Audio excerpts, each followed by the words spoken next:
and we are the Military Collectibles Shop. Welcome to yet another edition of What's New at the Military Collectibles Shop, where we share with you, our loyal viewers, and the few people who just stumbled across this in their feed while they're looking at videos of cats. We show you what came in the shop this past week or so. No cats. No cats, although we are a pet-friendly store. So, we don't have any pets in our pet-friendly store. no, not at the moment. But yeah, we got some interesting stuff in this week, ish. You know, it's been a while since we were able to do one of these because we've been busy. We work. You know, we have real jobs too. We don't just get to do this. We get to do other stuff. Yes. For actual money. Okay, so some stuff that was mailed to us, some stuff that walked in the store. Let me just start with this. This was actually sent to me by one of our friends in Minnesota. Ooh. We won't hold that governor against you. Is it toilet paper? Hey, you know, there's a friend in need. Wow. So, Okay. yeah, these are actually a bunch of toilet paper. You know, I haven't seen these yet, so I'm surprised. Look at that. They're... Oh my god, who taped these up? It's a whole bunch of Japanese medals. You know, nothing super stellar. This is a 7th class Rising Sun. As it says on a little card. That's nice. You know, but nice wartime Japanese medals. Wow. We could use our Tom Whitman approved cutter. Ooh. As long as they Don't cut yourself. This is like really wrapped up nice. We do appreciate when people send us stuff that they pack it well, because we have gotten packages where literally something's just rattling around in the box. Or, you know, one of my favorites, I bought an Iraqi beret hat badge, and the guy just put it in an envelope and sent the envelope through the mail. Didn't even put any paper in there, just put the hat badge in a regular envelope. It went through some rollers. You could actually see where it made an impression on the outside of the envelope. Wow, here's these. I don't know if they. Again, nothing super rare, but just always nice. You know, nice examples. Here's Oh, that's a World War I one. Ooh. Somebody just called about that one. If you're that somebody, call back. We might have one in. Yeah. That one's pretty cool. This just in. And there's two more here. One's from another war, and this one looks like it could be a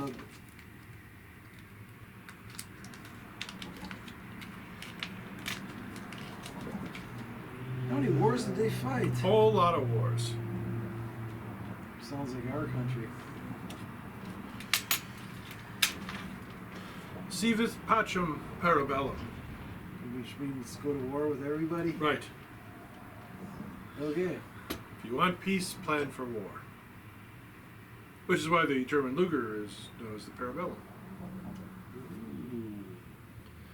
Not to be confused with antebellum, which means pre-war. Okay. Well, let's see what else we got. Oh,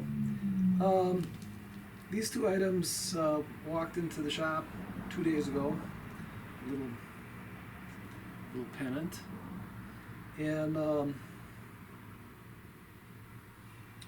Deutsche Volkstrom Wehrmacht sleeve band. A little bit dirty. They had one other item that the sister wanted out of these 3 pieces, and the other item was the SS dagger. Wah, wah. But look, they got these 2 pieces. I'll trade you these two for this one. Seems fair. All right. Okay. All right. This is interesting. It's a shoulder holster and a somewhat stuck 45. Now, what's neat about this is actually a dummy gun. Not a gun dummy, but this is actually a real blank firing It's loaded. gun. It's loaded. Always assume every gun is loaded. Never point a gun at anything you don't intend to kill. So, but, you know, actions just like a regular 45, just made out of pot metal, but perfect for a reenactor or film enthusiast. Unfortunately, this came in literally minutes after the guy we're helping with a World War II film left. Yeah. He wanted to know if we had any 45s. We wanted the blank for everyone. But that's cool. You know, that's neat. I think it's cool. Yeah, I think it's cool. I'm not sure that I think it's a good idea to have those blank cartridges in the magazine. No, I agree with you there. We'll fix that before it goes out for general public consumption. What else have we got? Where did this come from? It came from the bin of stuff we got from Rick that we traded something for. Oh, yeah. Yeah, we got a whole bunch of stuff that we're not going to show you because it's mainly just like field gear and stuff. Although, where's the other? Not that there's anything wrong with field gear. It just doesn't make for good video. Yeah. But a friend of ours bought out a couple storage lockers full of militaria, and there were some interesting pieces in there. We did get a World War I German gas mask. Did you take that home? Yes. Okay. That'll be coming onto the website soon. But a rifle grenade, that's what I'm holding. World War II practice. So that's neat. Some other stuff. Okay. I think that's just boring stuff. Yeah. Yeah, let's open up these boxes because I'm dying to see. Let's go through this. Oh wait, this stuff is cool too. Yeah. So we got some of the German stuff. This actually came in today. Got another infantry assault badge. Always nice. In zinc, a later war one. And we got a Luftwaffe driver's badge. It's funny because we just got one of those in previously. Yeah. It's almost uncanny how many times we'll get something in after getting a similar thing in.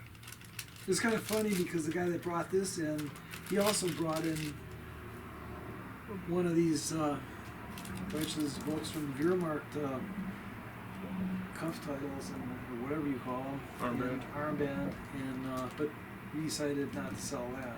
Well, That's okay. yeah. It'll be back. They always come back. But as part of this, we got a. This is for former Army and Luft guys who were assigned to camp guards. Oh, nice. So collar tab.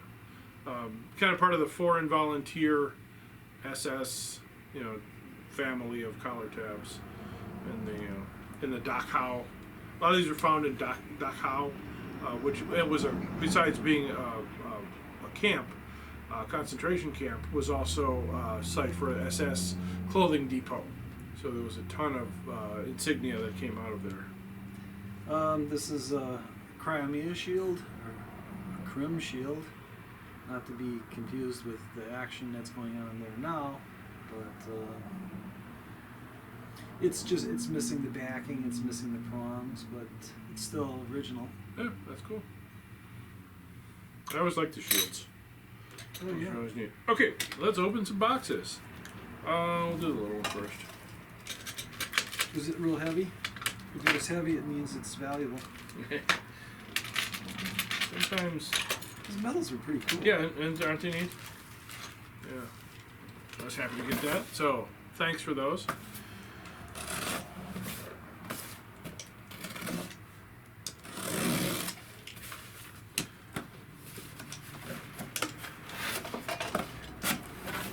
Wow. More stuff. More stuff. Alright, so we got a World War II U.S. Marine Corps canteen and cover Oh, that's cool. and cup. And we got a Japanese World War II canteen with no cup because they didn't come with a cup. But it's got the carrier and a cork. And it looks like it's used to heat it up, maybe for Tea, tea or warming up your sake. coffee, hot chocolate. It's getting hot chocolate season. This is kind of cool. It's a German marching compass and marching compass kit, apparently. But what would you possibly need? Did I mention about packing well? Okay, well, we'll fix that. There, it's almost together. Alright, Mark's good at fixing things. Yeah. Jerry is not. Okay, we got a marching compass. Okay, That's why they lost. that's cool. Oh, look at it! It's just a big bag full of Japanese rank insignia.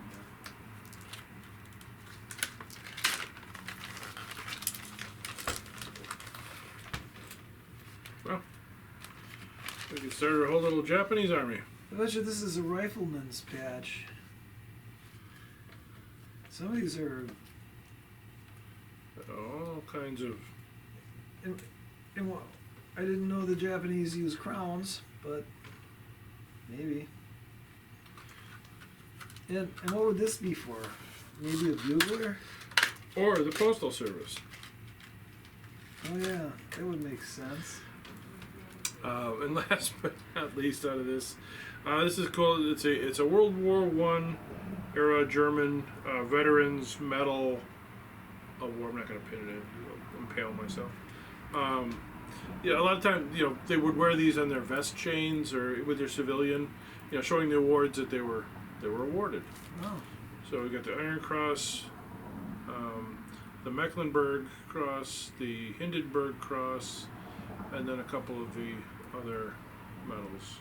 isn't that Hungarian? Yeah, this one? Hungarian and Austrian with swords, and I'm not sure what that last one is. Oh, that's pretty cool. It does look kind of dangerous. It's very heavy. Yeah. Wow. Yeah. Quality piece. Yeah, this is cool. So that's neat. So, and this was actually a group that we had traded for. So, we do buy, sell, and trade. Ooh. So, now that being said, trades have to make sense for us to do. So we're not going to trade for stuff that I already have 800 of. Which is sadly true in some cases. But for some things that it's like, okay, we can use, like we don't have a lot of Japanese collar insignia. Well, now we do. Or the Japanese canteen. Yeah, we don't get very many of those in. So that's nice. All right, so let's open up the big box. All right, let's see what happens. Now you have to be careful with this one because this stuff we actually don't own yet. Oh, We have to make an offer on this. So I have no idea what's in there.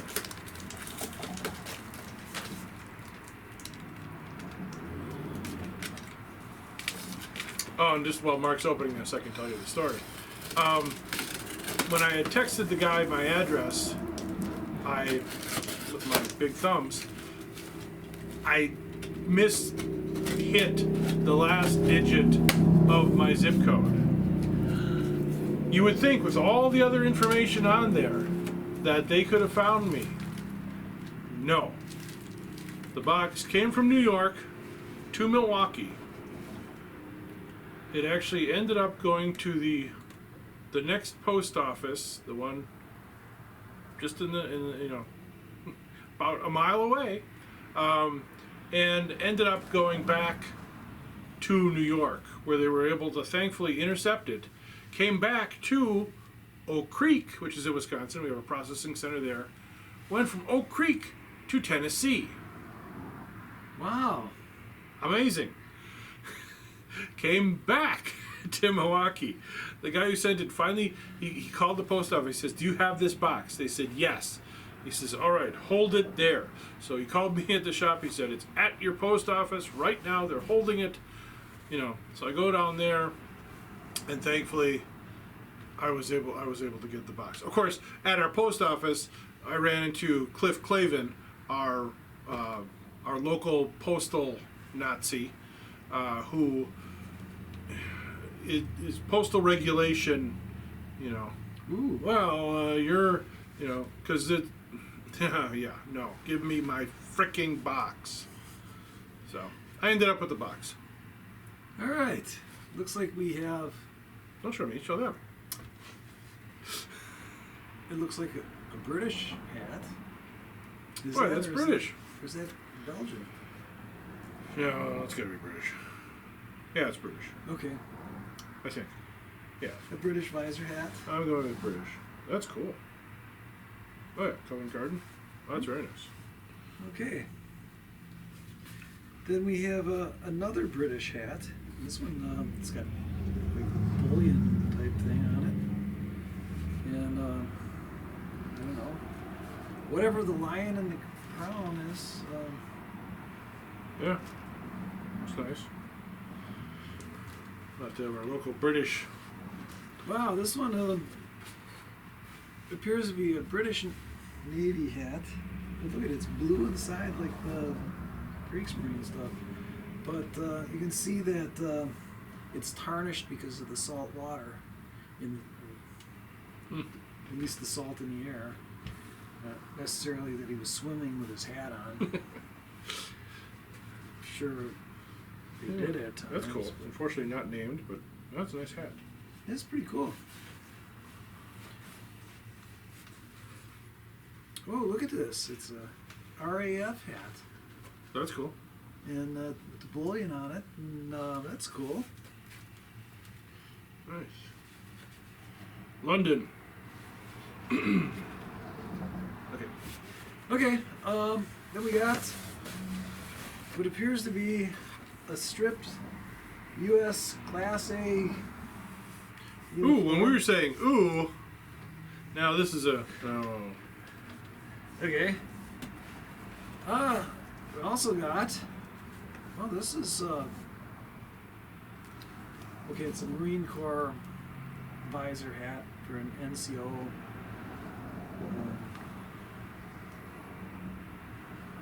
Wasn't sure on the year on that. I would almost say 50s, but I'm not completely sure either. Well, we have a Marine Corps dress uniform, Yeah. and we have his dog tag, and it's a newer style dog tag. And the crossed rifles on the rank tells us that it's after 1962, I believe. So that's nice.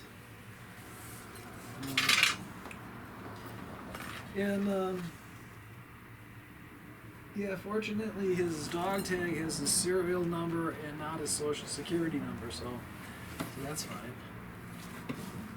Wow. I was like, oh. Look at that. That's funny. I don't know what rank that is. That's a sergeant major, or But I don't know what the Marine Corps version of the sergeant major is, but there's a sergeant major. super sergeant major. But he's certainly got a large EGA. EGA. Ain't nobody gonna tell him to take that off his uniform. Yeah, apparently they stuck on a hat EGA on the one collar side there, but still. Surprised he doesn't have a lot of service stripes. Oh yeah. And this when we see it with kind of this shiny sage green, that tells us that it's like a post-World War II uniform. The World War II ones generally have like a linen inside sleeve lining. Oh, so we also have an officer's World War II U.S. Army hat. Got character. Well, maybe this uniform is an officer's uniform. Why is it so cold with this stuff? It was in my car. Oh, do you have your air conditioner on? Yeah. It's apparently not an officer's uniform, like Jerry thought. It's an officer's uniform. Where's the gold stripe around the? Oh, interesting. Boy, that's weird. Did warrant officers wear? Oh yeah, I bet you that's probably a warrant officer. Interesting. Yeah, neat. Yeah, because it's definitely the officer's material, but without the gold Yeah, band strange. around it. Right.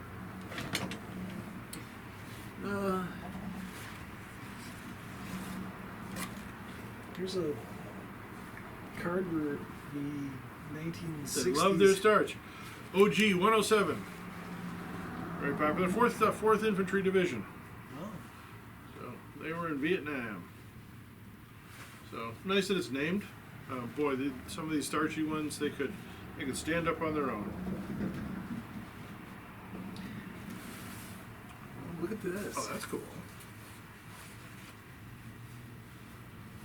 It's World War I uniform from Ohio. Ohio. It's round on the end and high in the middle. Kind of flat the whole way through. No, Ohio's a really beautiful country. When we bought that one collection and we were driving to Cleveland, I was surprised at the number of deer that we saw. Yeah. We see a lot of deer here in Wisconsin. Of course, they're usually flattened. But this is nice because it's got not only the Bullion Ohio patch, it's also got the 3rd Army occupation patch as well. So he was an infantry private, and it's actually got the at least some of the vegetable ivory buttons, they call those. Oh. So, yeah, that's neat. That's pretty cool. Sometimes there's a label inside, and sometimes soldiers put their names on it, but not in this case. But still, it's a nice uniform. All right, so we have a.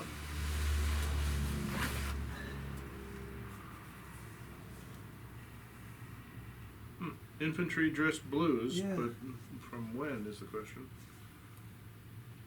This thing's snapped on it. Doesn't have those hooks that they have now. But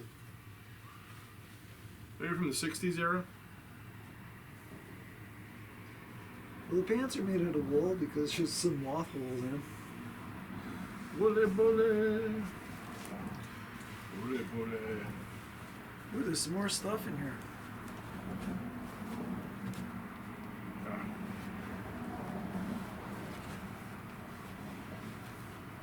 Sometimes there'll be a name or a date, so always check the pockets. Not in this case. All right.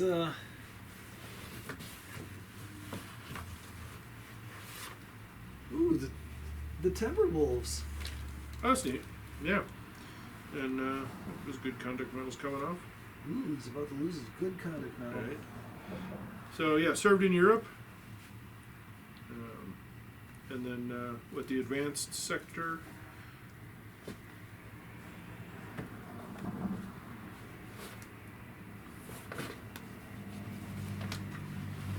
So kind of nice. 3 campaign stars. Bronze Star awardee. That's nice. It's got a laundry number, so we might be able to do a little bit of research on them. Oh, see, didn't I just say check the pocket? Campaign bars, look up patches. Okay. Oh, and this is the little thing showing us what the patches were. So, yep, they're not wrong. Oh, good. Oh, and a broken combat infantry. Actually, this is an expert infantry badge. Doesn't have the wreath. So I'd be surprised. I wonder if this was a 2-piece. I wonder if he had gotten the combat infantry badge, and because that would also explain sometimes the Bronze Star. But okay. Anyways, All right, we got the Rainbow Division. 42nd Division. A Captain Well, that's a neat Barbaro. shirt. Barbaro. It looks like Vietnam. Yep. OG 107, 1963. Wow. 63. Yeah, very crispy. With the white name tape. Yeah, nice.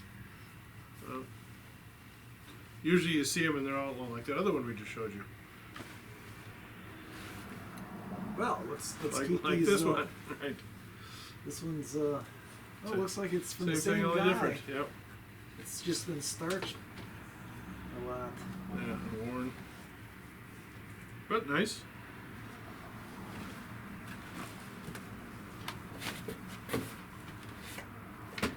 Well, we have a couple of khaki shirts here. Oh, again from our Timberwolf friend. Oh, this is from a Marine.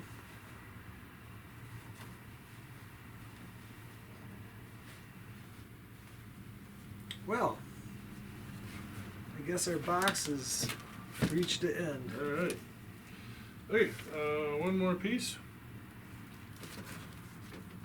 The thing that's in the case. Yep. Yeah, we will get this out of the way.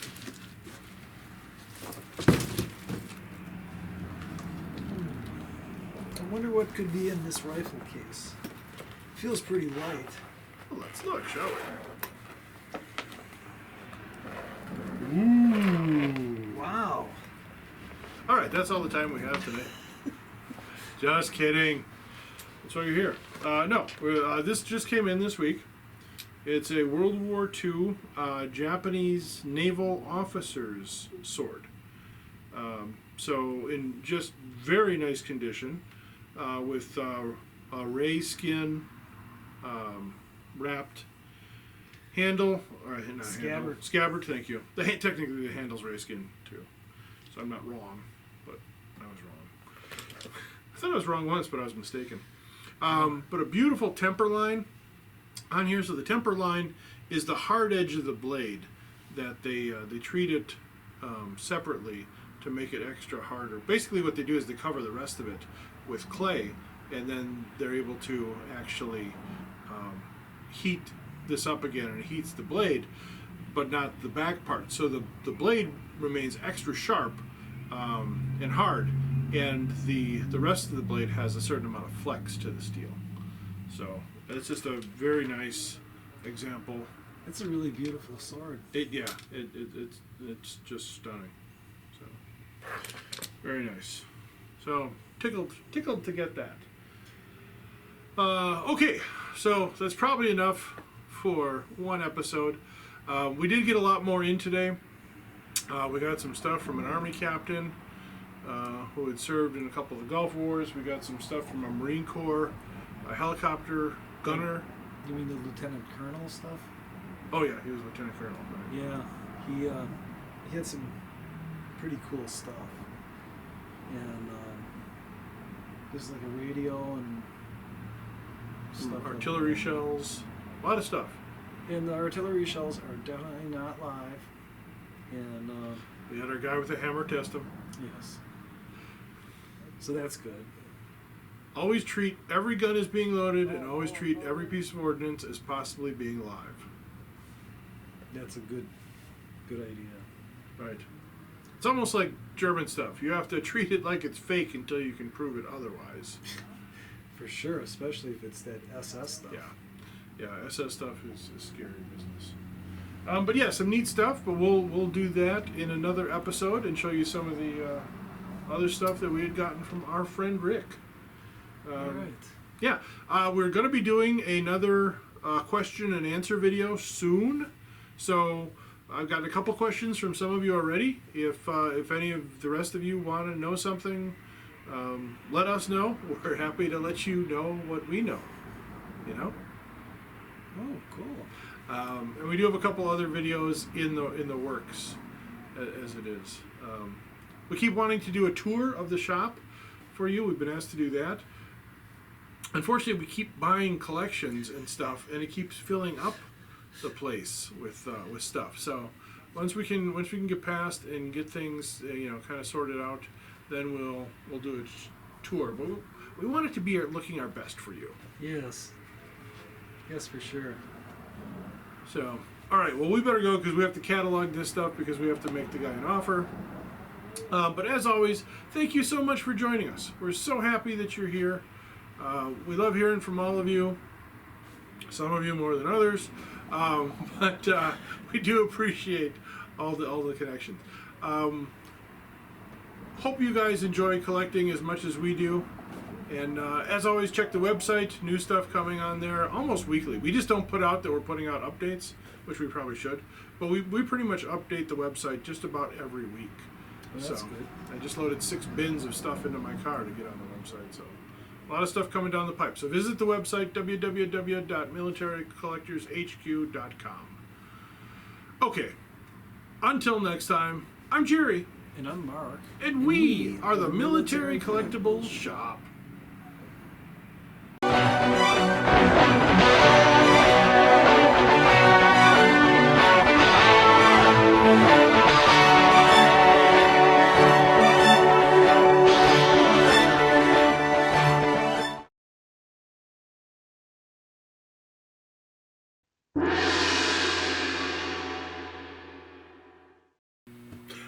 Hi everybody, it's Jerry from the Military Collectible Shop, and I wanted to give you this little bonus feature of because as you may know, we picked up a nice Japanese naval officer's sword from World War II, but I wanted to take the handle off and see if the blade was signed at all. So it's a little bit of a process, so we don't always do it when the shop is busy, because you kind of need to focus on things. So I thought we'd do it together. So now one of the things we do, because these swords, the design is so elegant, the whole sword, and this is a very solid feeling sword, but the whole sword is held together by one little bamboo tapered pin, a little thinner than a pencil. That's driven into the handle, and that holds the handle into the tang of the blade and the handle again. So everything, it's amazing. But they've been doing it for hundreds and hundreds of years, so why not? Okay, so in order to remove that little wooden pin, called a makugi, I believe, it's really interesting because the Japanese sword people tend to gravitate toward using the Japanese terms for sword parts, which is understandable. We do see that a little bit with some of the German dagger collectors, but it seems a little bit more of a pick and choose with them than the Japanese sword collectors. So, but we're going to take a look. So in order to remove that pin, or makugi, we are going to need a special little tool. It's the teeny tiny hammer that he used to break out of Shawshank with. No, it's not specially designed for this kind of thing. I'm sure it has a name, probably has a name in Japanese as well, but it's a little Japanese sword hammer. It also comes with this neat little peg removal thing, and it's brass. The idea behind using brass is a soft metal. So should we hit the blade, the brass isn't going to damage the blade at all. So that's why we use brass. So now the pins go in one way. Again, it's tapered. So we want to find out which way is the big side, which is the big end.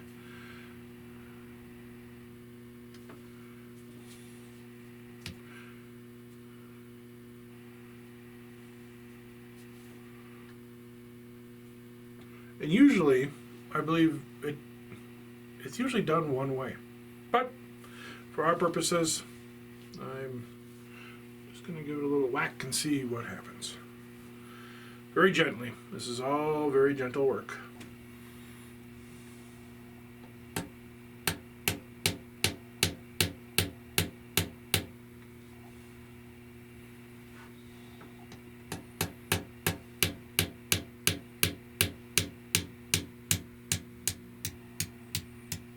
And as we can see, the pin is actually coming out the other side.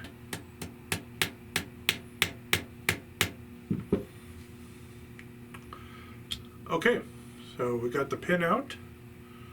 There it is. We set that aside. Don't want to lose any of the parts. And when we take apart the Japanese sword, we want to take it apart and lay the pieces out in the order that we remove them. Because some of the Japanese swords use multiple spacers or little discs, And it's really imperative that you get them in the right order, because if you mismatch a couple, it's not going to fit back together because the tolerances are that tight. Okay, so now what I need to do is loosen the blade from the handle. And I do that by holding the blade outside of the scabbard, because that's what I do. Hold it firmly toward the end of the sword, and you're going to pound on your hand or wrist area to kind of send shock waves and loosen that up. Now, that actually feels fairly loose. So it's possible this sword has been taken apart before. I'll give it a couple more whacks.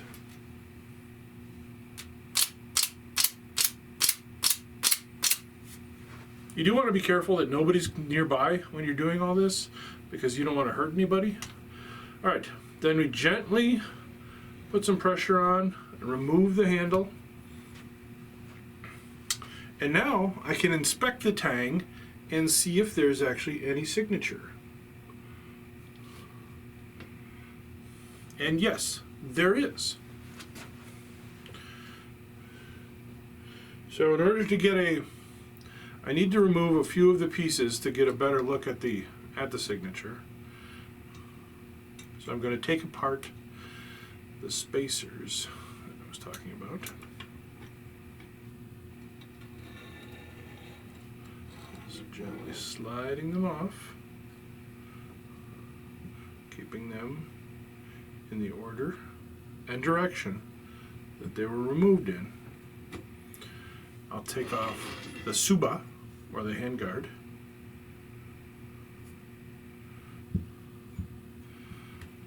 And finally the last.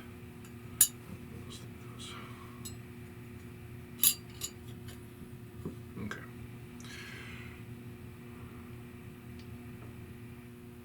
So, now what I'm going to do is take a picture of the signature, because I can't read Japanese. And I'm going to do a couple close-ups, because sometimes the characters, obviously when you're writing, it's sort of one thing. When you're writing in steel, it's kind of another. And when you're writing in steel with a very complex language, characters, it's a whole nother thing. So I'm actually going to try to shoot a little video,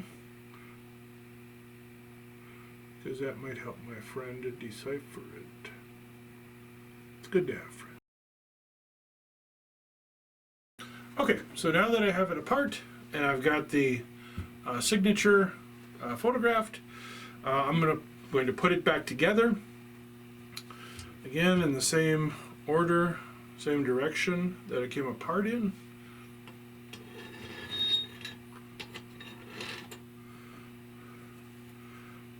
That way everything will fit together nicely.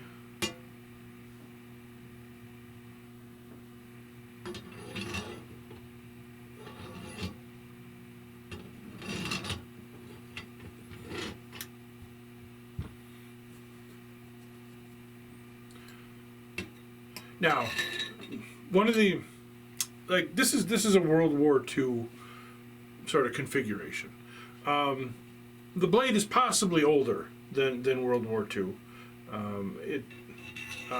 It might not be. It could be, sort of made for the era.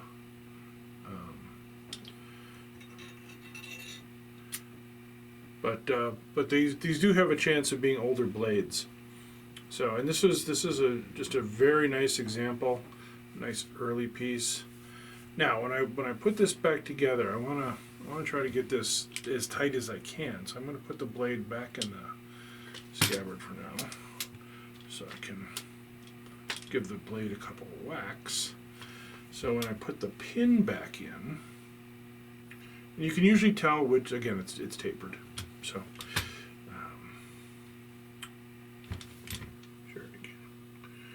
Sure he can.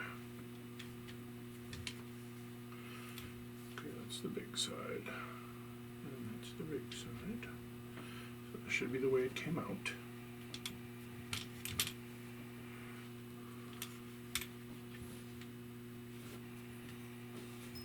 So sometimes what they would actually use is older family blades in the wartime mountings. So I'm just gonna, oh, actually I got it pretty much in just with my finger pressure. So that's good. Check the fittings, check that nice and tight again. You know, ready to go to work. So this is a great piece, beautiful. Beautiful piece. Of course, somebody had to touch the blade. Ah, idiots. Oh, well.